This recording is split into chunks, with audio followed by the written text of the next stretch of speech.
তো ইমাম মাহদী আবার কখন আসবে? আমরা তো বুঝলাম ইমাম মাহদী আসবেন, তারপরে দাজ্জাল, তারপরে ঈসা আলাইহিস সালাম, তারপরে খেলাফত, এই তো।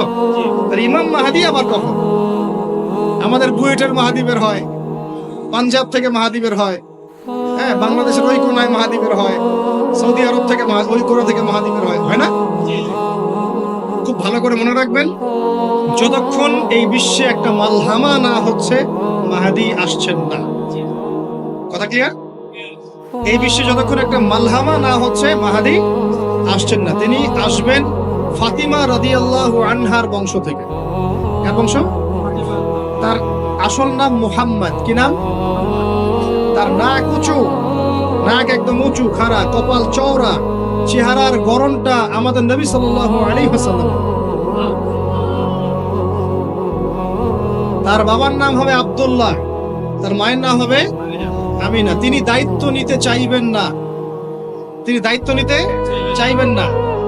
তিনি দায়িত্ব না নেওয়ার জন্য মদিনা থেকে পালিয়ে মক্কায় চলে আসবেন। ভয়ে আমাকে দায়িত্ব দিও না, এই ভয়ে। ও তিনি আরবি ভাষায় কথা বলবেন, বাংলা ভাষায় না। এখনকার মাহাদিরা পাঞ্জাবি ভাষায়, বাংলা ভাষায় কথা বলবেন, ঠিক আছে? এবং এই কাবা ঘর যেটা আমরা তাওয়াফ করি, এখানে যে হাজারে আসওয়াদ আছে না, আর এই যে হাজারে আসওয়াদ আর মাকাম ইব্রাহিম, এই দুটো জায়গার মাঝামাঝি মানুষ তাকে চিনে ফেলবে, এই তো মাহদী। তার হাতে মানুষ বায়াত নেবে 313 জন। কতজন? ওই তালুত বাহিনী তো 313, বদরও 313, এখানেও 313। এবার শুরু হবে আসল খেলা। এবার প্রথমে ওই আরবেরই একটা গোত্র, বনু কালব। কোন গোত্র? এই বনু কালব ইমাম মাহদীর বিরুদ্ধে যুদ্ধ করে, আল মাহদী এই যুদ্ধে জয়লাভ করবেন ইনশাআল্লাহ। তারপরে সিরিয়া, শাম থেকে, শাম মানে শুধু সিরিয়াই না, ওই পুরো অঞ্চলটাই শাম, ওখান থেকে একটা দল আসবে এই মাহদীর সাথে যুদ্ধ করার জন্য। আল্লাহ পাক তাদেরকে মক্কা মদিনার মাঝখানে বাইদা নামক জায়গায় ধসিয়ে দেন। কোন জায়গা? এরপরে মুসলমানদের আর কোনো পতন নাই, আর পিছনে ফিরে তাকানোর কোনো সুযোগ নাই। মুসলমানরা আর মাথা নিচু করবে না ইনশাআল্লাহ কোনো দিনের জন্য। তারপর চলতে থাকবে খালি ইসলামের বিজয় আর বিজয় আর বিজয় আর বিজয়। আল্লাহু আকবার। এভাবে চলবে। তবে মাহদী কখন আসবেন? আগে মালহামা, তারপর মাহদী। মালহামা কি তাহলে? এটা হচ্ছে একটা বিশাল যুদ্ধ। এটা কি? কেমন যুদ্ধ? নবীজি বলেছেন, এই রোমকরা, ইউরোপিয়ানরা তোমাদের সাথে অচিরেই চুক্তি ভঙ্গ করবে এবং 80টা পতাকা নিয়ে তোমাদের বিরুদ্ধে ওরা যুদ্ধ করবে। এই মালহামাটা হবে ইরাকের ফোরাত নদীর নিচেই হোক আর পাশেই হোক, আল্লাহ ভালো জানেন। ওখানে সোনার পাহাড়কে কেন্দ্র করে। কি কেন্দ্র করে? এই সোনা মানে সত্যিকারের সোনাও হতে পারে, অথবা তেলও হতে পারে, আল্লাহ ভালো জানেন। তেল তো এখন সোনার জায়গা দখল করেছে, করে নাই? এই বিশ্বে তো সোনা চলে না, কি চলে? তেল। তো এটাকে কেন্দ্র করে যুদ্ধ হবে। নবীজি বলেছেন ওই যুদ্ধে এত ভয়াবহ হবে যে 100 জন যোদ্ধার মধ্যে 99 জনই মারা যাবে না। একটু মাথা খাটান যে এমন কোন যুদ্ধ কি হয়েছে পৃথিবীতে যেটাতে 100 জনের মধ্যে 99% মারা গেছে? তার মানে এটা হয়নি এখনো। আর একটা যুদ্ধে এত পার্সেন্ট মানুষ কিভাবে মরতে পারে? যদি সেটা ঢাল তলোয়ারের যুদ্ধ হলে কি মরতে পারে? নিশ্চয়ই এমন কোন অস্ত্র সেখানে প্রয়োগ করা হবে যাতে একাধারে অনেক মানুষ তাড়াতাড়ি মারা যায়। এই অস্ত্র এখনকার যুগের কি অস্ত্র? নিউক্লিয়ার ওয়েপন্স হতে পারে, হতে পারে যদি এই যুগে সেটা হয়। আর যদি আল্লাহ পাক এটাকে আবার পূর্বের অবস্থায় নিয়ে যান, সেটাও হতে পারে, আল্লাহ ভালো জানেন। আমরা এটাকে ইন্টারপ্রিটেশন বলছি, এটা সঠিক হতে পারে, বেঠিক হতে পারে। অ্যাটলিস্ট একটা ধারণা তো পাচ্ছি। তারপর এই ইউফ্রেটিস নদীর এই সোনার পাহাড়কে কেন্দ্র করে এটা ঘটনা ঘটে। আল্লাহ নবী আরো বলেছেন সাল্লাল্লাহু আলাইহি ওয়াসাল্লাম, মুসলমানরা, আমাদের কথা বলছে, মুসলমানরা তোমরা যেন সেখানে হাতও না বাড়াও। কোন মুসলমান যেন ওই সোনায় হাতও না বাড়ায়, মানে ওই দিক থেকে আমরা যেন সম্পূর্ণ মুক্ত থাকি। ওরা মারামারি করে শেষ হয়ে যায়, বিশ্বটা হয়তো সংক্ষিপ্ত হয়ে আসতে পারে। যদি এরকম কোনো ম্যাসিভ নিউক্লিয়ার যুদ্ধ হয়ে যায়, যেটার আশঙ্কা অনেকেই করেন, মিলিটারি অ্যাফেয়ার্স যারা করেন তারা করেন, পলিটিক্স যারা করেন তারা করেন, এবং এই জায়নিস্টরা চাচ্ছে, এই জায়নিস্টরা খুব করে চাচ্ছে বিশ্বে এমন একটা যুদ্ধ লাগুক। একবার ইউক্রেন রাশিয়ার ইস্যু তুলে দেয়, একবার সিরিয়ার ইস্যু তুলে দেয়, একবার আফগান ইস্যু তুলে দেয়, একবার ইরাকে ইস্যু তুলে দেয়, একবার প্রথম বিশ্বযুদ্ধ লাগায়, একবার দ্বিতীয়টা লাগায়। ওরা খুব করে চাচ্ছে যেন আরো একটা লাগে। এবার যদি লাগে তাহলে এটা কনভেনশনাল যুদ্ধ হবে না, এটা দেখবেন একটা নিউক্লিয়ার যুদ্ধ হয়ে গেছে। সেটা হয়ে গেলে ওয়ার্ল্ডের আয়তন আর এমন থাকবে কিনা আল্লাহ ভালো জানে। এগুলো ভাবতে হবে, আমাদের করণীয় ফিক্স করতে হবে। আর আমরা কি করছি বললাম, ওই যে নেইমার দিকে ফুটবল খেলছি। আমরা কি করছি, আমরা মাশাআল্লাহ তেল বিক্রি করছি ওদের কাছে, আমরা ওদের কাছ থেকে পেট্রো ডলার চুক্তি করেছি, ওদের সাথে বন্ধুত্ব করার চেষ্টা করছি। আর আল্লাহ পাক কোরআনে বলেছেন লা তাত্তাখিযুল ইয়াহুদা ওয়ান নাসারা আউলিয়া, ওই আয়াতটা থাক, ওটা খালি তেলাওয়াতের জন্য, আমল করার জন্য না। আমার কথা কি বুঝতে পারছেন? ওলামায়ে কেরাম তো নিশ্চয়ই বুঝতে পারছেন। তো এখন আমি যে বললাম যে সুদ ভিত্তিক অর্থনীতির সাথে আমরা যেন সম্পৃক্ত না হই, হারাম না খাই, ঘুষ না খাই, বা হারাম রিজিকে না যাই, তাহলে ইবাদত কবুল হবে না। আদতে আমরা সবাই কোনো না কোনো ভাবে সুদ খাচ্ছি, কারণ পুরো সিস্টেমটাই সুদ ভিত্তিক। এখন এখান থেকে আমাদের উদ্ধারের পথ কি? একটা আয়াত আমি বলতে চাই, যেটাতে আপনি আশ্বস্ত হবেন কিছুটা।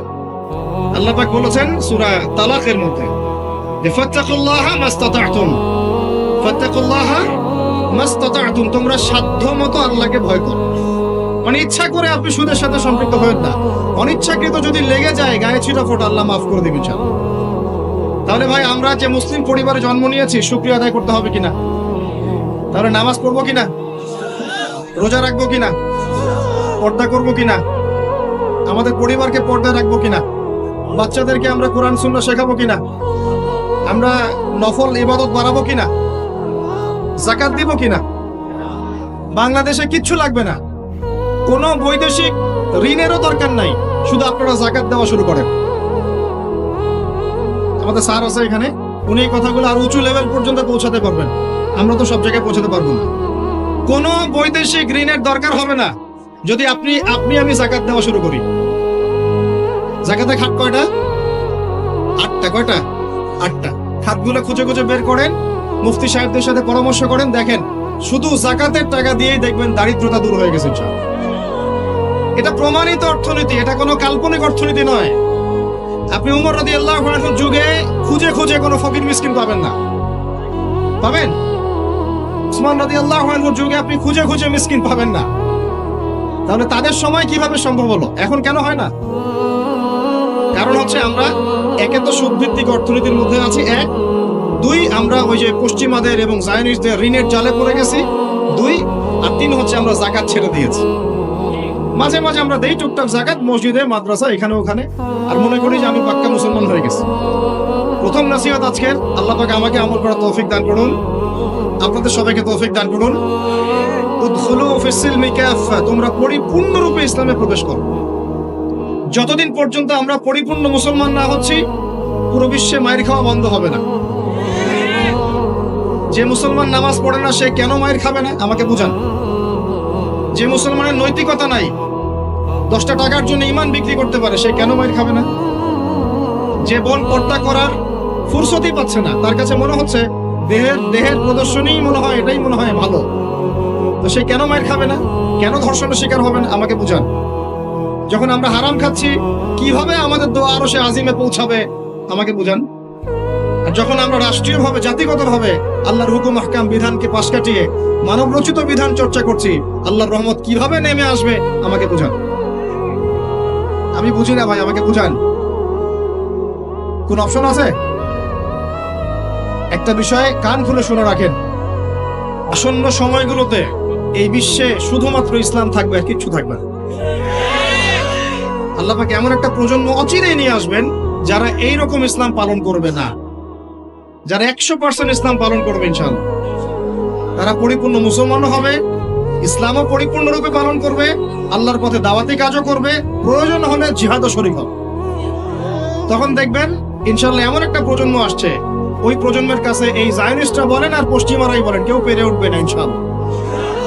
আমি খোলামেলা কথা বললাম, একদম এই প্রজন্ম সামনে আসছে ইনশাআল্লাহ। আল্লাহর নবী বলেছেন এমন একটা জাইশ আসবে, যে জাইশ ফালা নি'মাল আমিরু আমিরুহা ওয়ালা নি'মাল জাইশু যালিকাল জাইশ, কতই না উত্তম সেই বাহিনীর আমির আর কতই না উত্তম সেই সেনাবাহিনী। পৃথিবীর কোনো পরাশক্তি তাদের সাথে যুদ্ধ করে পারবে না। আস্তে আস্তে আস্তে আস্তে ওরা বাইতুল মুকাদ্দাস পর্যন্ত জয় করবে, কেউ ঠেকাতে পারবে। এখন বিশ্বের চিত্র দেখে কি আপনার এটা মনে হচ্ছে? এখন বিশ্বের চিত্র দেখে কিন্তু মনে হচ্ছে না। এখন বিশ্বের চিত্র দেখে মনে হচ্ছে সবকিছু আমাদের নেগেটিভ, আমাদের এগেইনস্টে যাচ্ছে, তাই না? পুরো বিশ্বে আমাদের কোনো খেলাফত নাই। একটু বোঝেন, পুরো বিশ্বে আমাদের কোনো খেলাফা স্টেট নাই। খেলাফা স্টেট মানে কি? খেলাফা স্টেট মানে ওমর রাদিয়াল্লাহু আনহুর মতো শাসন, আল্লাহর রাসূলের মতো শাসন, উসমান, আবু বকর, আলীর মতো শাসন রাদিয়াল্লাহু আনহুম আজমাইন। মানে যে স্টেটের মধ্যে আল্লাহ পাকের লস ছাড়া অন্য কোনো লস চলে না। হ্যাঁ, কোনটা চলে? যেটা আল্লাহ এবং তার রাসূলের আইনের অনুকূলে সেটা চলে, প্রতিকূলে কোনো কিছু চলে না। এটা খেলাফা স্টেট। সেখানে যে আমির বা যে নেতা, সে আল্লাহর কাছে জবাবদিহিতায় বাধ্য, জনগণের কাছে জবাবদিহিতায় বাধ্য না। আমি কথা বুঝতে পারছেন? সেখানে বেশিরভাগ মানুষ কি বললো সেটা বড় কথা না, আল্লাহ এবং তার রাসূল কি বললেন সেটা বড় কথা। মানে বেশিরভাগ মানুষ যদি বলে সুদ হালাল, তার মানে এই না যে হালাল হয়ে যাবে। বুঝতে পারছেন কথা? আর বেশিরভাগ মানুষ যদি বলে মদ হালাল, তার মানে এই না যে মদ হালাল হয়ে যাবে। মনে করে আপনি ভোটাভুটি দিচ্ছেন, ভোটাভুটি করছেন, এখানে বেশিরভাগ বললো যে মদ হালাল হোক, খাওয়া যাবে, ভালোই তো, বেপরদায় চললে ভালোই, আমরা মেয়েদেরকে দেখতে পারলাম, নাউজুবিল্লাহ। তারপরে সুদ হালাল হলে কি সমস্যা? সবাই খায়, আমরা খেলে কি সমস্যা? তো এখন বেশিরভাগ রায় এদিকে পড়লো, আর এই 10-5টা মুসলিম মিসকিন তারা বলছে না, এগুলো হারাম। খিলাফা স্টেট মানে হচ্ছে ওই 10 জন মানুষের রায় গ্রহণযোগ্য হবে, এই 100 জনেরটা হবে না। কথা বুঝতে পারছেন কি? পারছেন না? একটু শোরগোল করেন না, একটু মনোযোগ দেন। এখন পুরো বিশ্বে কি এমন কোন স্টেট আছে আপনার? আছে? কোথায় আছে? আবুধাবিতে, কাতারে, কুয়েতে? এই মাশাআল্লাহ, একটা কথা বলেছেন, খোরাসান এখানে ট্রাই করছে, কত বছর যুদ্ধ করলো? 20 বছর। আমরা দোয়া করি আল্লাহ পাক প্রত্যেক মুসলিম রাষ্ট্রের রাষ্ট্রপ্রধানদেরকে শক্তিশালী করুন এবং তাদেরকে ইসলাম বোঝার তৌফিক দান করুন, তাদেরকে আল্লাহ পাকের জমিনে আল্লাহর খলিফা হওয়ার তৌফিক দান করুন। দোয়া করতে কোনো সমস্যা? আল্লাহ পাক চাইলে আমাদের এই দেশটা এত উন্নত হবে, একদিন আমরা দেখবেন ইনশাআল্লাহ জাতিসংঘে ভেটো পাওয়ার দিব ইনশাআল্লাহ। যদিও এটা একটা কাল্পনিক স্বপ্নের মতোই, কিন্তু স্বপ্ন দেখতে দোষ আছে।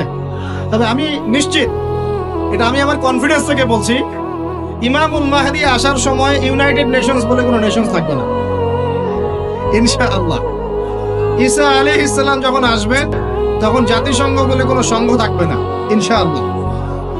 আপনাদের কি মনে হয় ঈসা আলাইহিস সালাম যখন আসবেন, এসে জাতিসংঘে গিয়ে বলবেন আমার খেলাফা রাষ্ট্র কায়েমের অনুমোদন দেন? তাই মনে হয়? সে বলবে যে আমাকে ডলার দেন, ডলার দিয়ে কেনা বেচা করবো। হ্যাঁ, সে বলবে যে আপনার রেজুলেশন পাস করেন, আমি প্যালেস্টাইন থেকে, জেরুজালেম থেকে ইসলামী খেলাফত কায়েম করতে চাই, আমাকে সমর্থন দেন। তিনি কি এগুলো করতে যাবেন? আপনার মনে হয় তিনি এসে ওয়ার্ল্ড ব্যাংকে গিয়ে বলবেন আমাকে লোন দেন, IMF এ গিয়ে বলবেন আমাকে লোন দেন? তার মানে ওই সময় এগুলোর কোনো অস্তিত্বই থাকবে না ইনশাআল্লাহ। এটা বোঝাই যাচ্ছে থাকবে না ইনশাআল্লাহ। আমি কি বলবো আমি জানি না, কিভাবে বললে আপনারা বুঝবেন তাও জানি না, আর আমিও জানি না এসব বলে কি হবে। আমি শুধু চাই আপনাদের মধ্যে একটা সচেতনতা তৈরি হোক, যাতে আপনারা আপনাদের পরিবার এবং পরবর্তী প্রজন্মকে বোঝাতে পারেন যা পৃথিবীতে চলছে এগুলো জুলুম। এই জুলুমের অবসান অচিরেই ঘটবে যখন আল মাহদি আসবে এবং ব্ল্যাক ফ্ল্যাগস, কালো পতাকাধারী বাহিনী বের হবে ইনশাআল্লাহ। যুদ্ধ করতে করতে করতে করতে এরা বাইতুল মুকাদ্দাস পর্যন্ত জয় করবে। আসবে, আল্লাহর বাহিনী আসবে। যখন আসবে আপনারা এমনিই বুঝতে পারবেন ইনশাআল্লাহ। ঠিক আছে? আর আমরা আমাদের পরবর্তী প্রজন্মকে বোঝাবো, জানাবো যে ইনশাআল্লাহ অচিরেই সেই বাইতুল মুকাদ্দাস আমাদের হতে যাচ্ছে ইনশাআল্লাহ। জাফর ইবনে আবি তালেব রাদিয়াল্লাহু আনহু আল্লাহর নবীর আপন চাচাতো ভাই, চাচা আবু তালেবের ছেলে। আলী ইবনে আবি তালেব, জাফর ইবনে আবি তালেব। জাফর ইবনে আবি তালেব রাদিয়াল্লাহু আনহু যুদ্ধ করতে গিয়েছেন, মুতার যুদ্ধে। কোন যুদ্ধ? আল্লাহর নবী 3 জনকে সেনাপতি বানালেন, যায়েদ ইবনে হারেসা, আব্দুল্লাহ বিন রাওয়াহা এবং জাফর ইবনে আবি তালেব। কোন যুদ্ধে 3টা অধিনায়ক লাগে নাকি? একজন লাগে। তাহলে সাহাবীরা বুঝে ফেললেন যে আমরা এই যুদ্ধে গেলে শহীদ হব নিশ্চিত। কথা বুঝতে পারছেন? সবাই বিদায় নিয়ে চলে গেলেন। ওদের সৈন্য সংখ্যা প্রায় 2 লক্ষ। কত লক্ষ? মুসলিমদের সৈন্য সংখ্যা মাত্র 3000, মাত্র 3।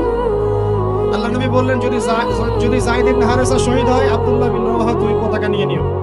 আব্দুল্লাহ বিন রাওয়াহা যদি শহীদ হয়, তাহলে জাফর তুমি পতাকা নিয়ে নিও। জাফরও যদি শহীদ হয়, তাহলে তোমাদের মধ্যে কোনো একজনকে তোমরা আমির বানিয়ে নিও।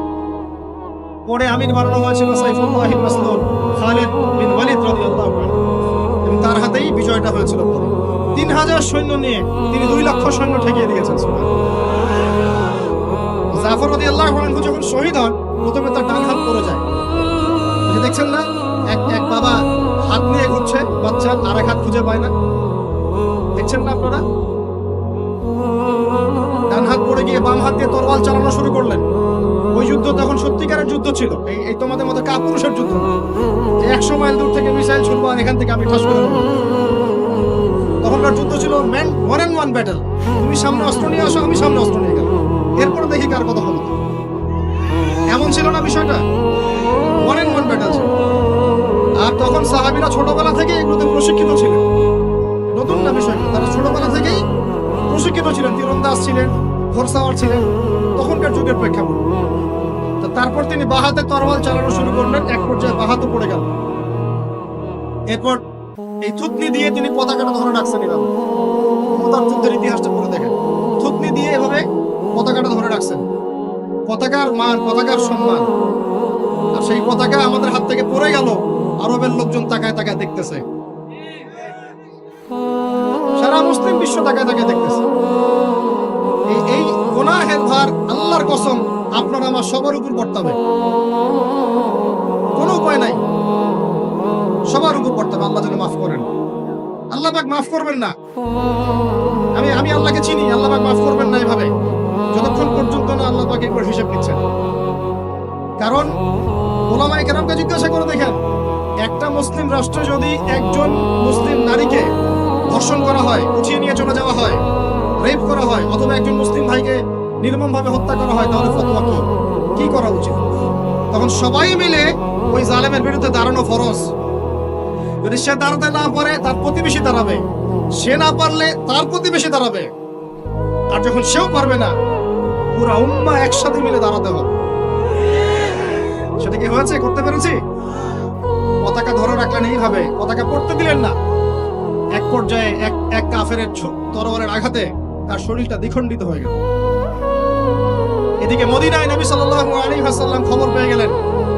খবর পেয়ে বলছেন, এইমাত্র জাফর শহীদ হলো, এইমাত্র জাফর শহীদ হলো। সুবহানাল্লাহ। তখন তার চোখ দিয়ে পানি পড়ছে। তিনি জাফরের বাসায় চলে গেলেন, ছুটে চলে গেলেন জাফর ইবনে আবী তালেবের বাসায়। তার ছোট ছোট বাচ্চা ছিল। আপনার আমার বাচ্চা নাই? ছোট ছোট বাচ্চা, তাদেরকে বুকে জড়িয়ে কান্নাকাটি করছেন। সাহাবীরা বলছেন, ইয়া রাসূলুল্লাহ, আপনি আল্লাহর রাসূল হয়ে কান্নাকাটি করছেন? নবীজি বলেন, এটা আল্লাহর রহমত, এটা আল্লাহর রহমত। যে কাঁদতে পারে না তার মন তো পাষাণ। জাফর শহীদ হয়ে গেছে। তারপরে তিনি হাসলেন, আমাদের নবী হেসে উঠলেন। সাহাবীরা বললেন যে, আপনি একটু আগে কাঁদলেন, এখন হেসে উঠলেন?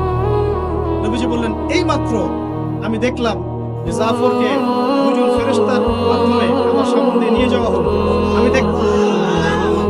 আমি দেখলাম জাফর জান্নাতে, আর দুই হাত, যে দুই কাটা হাত, এই দুই কাটা হাতের বদৌলতে আল্লাহ পাক তাকে জান্নাতে দুইটা পাখা দিয়েছে, সে জান্নাতে উড়ে বেড়াচ্ছে, ফল খাচ্ছে। এই দৃশ্য দেখে আমি হেসে উঠলাম। আমি এই জন্য বলছি, আমাদের শহীদরা মৃত নয়, আমাদের শহীদরা মৃত নয়। আমাদের এই মা, বোন, শিশু, নারী যাদেরকে মেরে ফেলা হয়েছে, কেউ মৃত নয়। ইনশাআল্লাহ তারা জীবিত আছে, এবং তারা এখন আল্লাহ পাককে কি বলছেন জানেন? তারা আল্লাহকে বলছেন, আল্লাহ আমাদেরকে আরেকবার ফিরিয়ে দাও, আরো একবার এদের বিরুদ্ধে যুদ্ধ করে যেন শহীদ হয়ে আসে।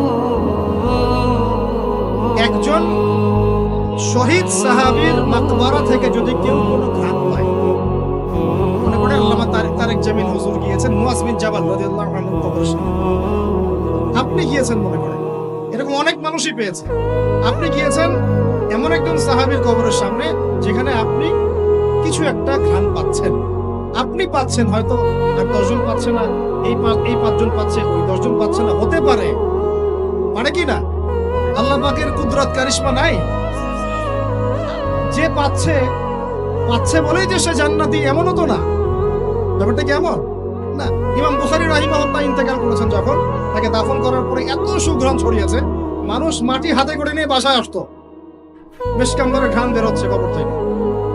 এখনো বাংলাদেশেও বহু মানুষকে দেখা যায় যে 10 বছর আগে ইন্তেকাল করেছেন, এখনো লাশ অক্ষত আছে। এটা কি মিথ্যা কথা? এই কারিশমা গুলো নাই? তো মনে করেন একজন পেয়েছে, তো সে তার আবেগটা কিভাবে প্রকাশ করবে? সে কি বলবে যে আমি জাহান্নামের ঘ্রাণ পাচ্ছি? কি বলতে পারে? শব্দটা কি প্রয়োগ করতে পারে? ওরে বাপরে বাপ, এটা নিয়ে যে শুরু করলো এক শ্রেণীর লামাসাবি, বেশিরভাগই লামাসাবি ছিল তারা মাযহাব মানে না, বাট শাইখ মানে অবশ্য। এটা আবার একটা পয়েন্ট আছে, কোনো মাযহাবই মানি না, আমি কোনো মাযহাবই মানি না, কিন্তু আমার শাইখকে মানি, আমার শাইখ যা বলবে তাই। আমার কথা রাগ করছেন? রাগ করেন না, এটা ভুল, এটা ভুল পথ, এটা একটা ভুল পথ। আপনি যদি মাযহাব না মানেন তাহলে আপনাকে মুজতাহিদ হতে হবে। একজন মুজতাহিদ, যে যার মাযহাব মানার দরকার নাই, সে কোরআন সুন্নাহ সব জ্ঞান জানে। আপনার তো মাযহাব মানার দরকারই নাই, আপনি তো মুজতাহিদ নিজেই। মাশাআল্লাহ, আমরা তখন আপনাকে মানব, কিন্তু আপনি তো মুজতাহিদ নন। বরং আপনি কোনো কোনো ক্ষেত্রে কোরআনও তেলাওয়াত করতে পারেন না, হাদিসের ইবারতও পড়তে পারেন না, আপনি কোনো ফিকহের মাসআলা দিতে পারবেন না। তাহলে তো আপনাকে কোনো ইমামের অনুসরণ করতেই হবে, এবং সেটা আপনি করছেন না। তো মাশাআল্লাহ, আপনি শাইখকে ফলো করছেন, ওটা তো মাযহাব মানেই হলো, তাই না? আদতে যা হয়েছে, চার মাযহাবকে বাদ দিয়ে নতুন একটা মাযহাব চালু করলেন। আদতে কিন্তু এটা হলো, প্রতিষ্ঠিত মাযহাবগুলোকে বাদ দিয়ে নতুন একটা মাযহাব চালু করলেন। মাযহাবে জাকারিয়া, মাযহাবে রাজ্জাকিয়া, এরকম কিছু মাযহাব চালু করলেন, নতুন নতুন মাযহাব। এর বাইরে আপনি যাবেন না। উনি যদি বলেন তালেবান খারাজি, আপনিও বলবেন তালেবান খারাজি। উনি যদি বলেন অমুক আদনানি গোষ্ঠী, আপনিও বলবেন সে আদনানি গোষ্ঠী। তাহলে আপনি তো আপনার শাইখের মুকাল্লিদ। আপনি কি যাচাই করতে পারেন আসলে কারা খারাজি, কারা এই কারা সেই? আদতে লা মাযহাবি বলে কোনো শব্দ নাই। আমরা সবাই কোনো না কোনো মাযহাব ফলো করি। বাংলাদেশের সবচেয়ে বড় আলেমের একজনের নাম বলেন, বলেন একটা নায়কের নাম বলেন। মাশাআল্লাহ, কি বলেছেন? আব্দুল মালিক দামাত বারাকাতুহু। আচ্ছা, মাশাআল্লাহ। হ্যাঁ, মাশাআল্লাহ, ওনার মতো মুহাদ্দিস এই উপমহাদেশে খুব কমই আছে, ঠিক না বেঠিক? এবং উনি এত বড় মানুষ হওয়ার পরেও কি তিনি নিজে কোনো মাযহাব চালু করেছেন, নাকি তিনিও একটা মাযহাবকে ফলো করেন? এখন আপনি আমি তো কোরআনই পড়তে পারি না, হাদিসও বুঝি না, মাসলা মাসাইলও জানি না, ফিকহ বুঝি না, 2-3-4টা চটি বই পড়ে আপনি মুস্তাহিদ হয়ে গেলেন? মূলত এটা হয়ে গেল শায়েখ পূজা। কি হলো? আপনি কোনো শায়েখকে ফলো করেন, আমি আপনাকে দোষ দিচ্ছি না, নেগেটিভ বলছি না, কিন্তু আপনাকে লিবারাল থাকতে হবে, ওপেন মাইন্ডেড হতে হবে। এমন না যে সে যদি ভুল বলে সেটাই মেনে নিবেন। এখন মূল কথাটা আসেন, এই যে শুরু করলো ঘ্রাণ, জান্নাতের ঘ্রাণ পেয়েছে। আরে বাপরে বাপ, জান্নাতের ঘ্রাণ দুনিয়া থেকে পাওয়া যায় না, এই সেই। তখন মনে হচ্ছিল যে আল্লাহ, এই মিডিয়াগুলোর চাইতে আমাদের বড় শত্রু মনে আর কেউ নাই। ঠিক আছে, নামাজের আপনাকে গুরুত্ব বুঝাচ্ছিলাম। যে কোনো মক্তবে হোক, মাদ্রাসায় হোক, ওলামায়ে কেরাম এগুলো বুঝান, আমাদেরকে শিখিয়েছেন ছোটবেলায়। যখন নামাজ পড়বা তখন প্রত্যেকটা সেন্টেন্স সুন্দর করে বলো যে ইয়্যাকা না'বুদু ওয়া ইয়্যাকা নাস্তাঈন। স্পষ্ট করে সুন্দর করে বলো, তাড়াহুড়া করো না। এখন আপনি মনে করেন বলছেন ইয়্যাকা না'বুদু ওয়া ইয়্যাকা নাস্তাঈন, এখানে কানা বলে কোনো শব্দ আছে? বলেন তো, কথাটা বুঝেন কি? শব্দটা ইয়্যাকা, শব্দটা কি? ইয়্যাকা একটা শব্দ, না'বুদু একটা শব্দ, ওয়া ইয়্যাকা একটা শব্দ, নাস্তাঈন একটা শব্দ। তো আপনি পড়ছেন ইয়্যাকা না'বুদু, ইয়্যাকা না'বুদু। এই কানা মানে আবার কে? শব্দটা হচ্ছে ইয়্যাকা না'বুদু, ইয়্যাকা না'বুদু ওয়া ইয়্যাকা নাস্তাঈন। এখন আমাদেরকে শেখানো হচ্ছে, ছোটবেলা থেকে শিখেছি আমরা, যে সুন্দর করে তারতিলের সাথে কোরআন তেলাওয়াত করবে, যাতে প্রত্যেকটা শব্দের পার্থক্য বোঝা যায়। আপনি বলছেন, ধরেন কথার কথা, আপনি বলছেন, আমি বলছি আল্লাহু আকবার, আল্লাহু আকবার। এখন কেউ বলছে আল্লাহু আকবার, আল্লাহু আকবার। শব্দটা কি হু আকবার না আল্লাহু আকবার? একটা সৌন্দর্য আছে না? এইটাই বুঝাচ্ছিলাম যে সামিআ আল্লাহু লিমান হামিদা, সামিআ আল্লাহু লিমান হামিদা। এই বাপরে বাপ, কি দিয়ে শুরু করব? তখন মনে হচ্ছে সংসদে বিল পাস করা খালি বাকি রাখছে, এটা সংসদ পর্যন্ত নিয়ে যাবে, এটা মনে হচ্ছিল আমার কাছে। হায় রে বাঙালি জাতি! ভাই, মূল কথা আজকের লেকচারের, পুরো বিশ্বে আমাদের অবস্থা ভালো না, মূল জায়গায় থাকবেন, শাখা প্রশাখায় যাবেন না। আমাদের মূল জায়গা হচ্ছে পরিপূর্ণ ইসলাম পালন করব, নিজে করব, আমার পরিবারে প্রতিষ্ঠা করব ইনশাআল্লাহ, আমার বাচ্চাদের মধ্যে প্রতিষ্ঠা করব ইনশাআল্লাহ। আমরা ওলামায়ে কেরামের মধ্যে কোনো বিভক্তি সৃষ্টি করব না, আমরা ইস্যু পাগল হব না, আমরা মাজলুমের পক্ষে থাকব, আমরা জালেমের বিপক্ষে থাকব। মুনাফিকদের সাথে কোনো আপোষ নাই, জালেমদের সাথে কোনো আপোষ নাই। আমরা উম্মার ঐক্যের চেষ্টা করব, বিভক্তির দিকে যাব না। আমরা হালাল খাবো, আমাদের উপরে যারাই গভর্নমেন্টে আসুক আমরা আনুগত্য করব, আমরা আনুগত্য করব, আমরা তাদের সাথে বিদ্রোহে যাব, তাদেরকে ওয়াজ নসিহত করব, বোঝানোর চেষ্টা করব এবং জাতিগত ঐক্য ধরে রাখবো।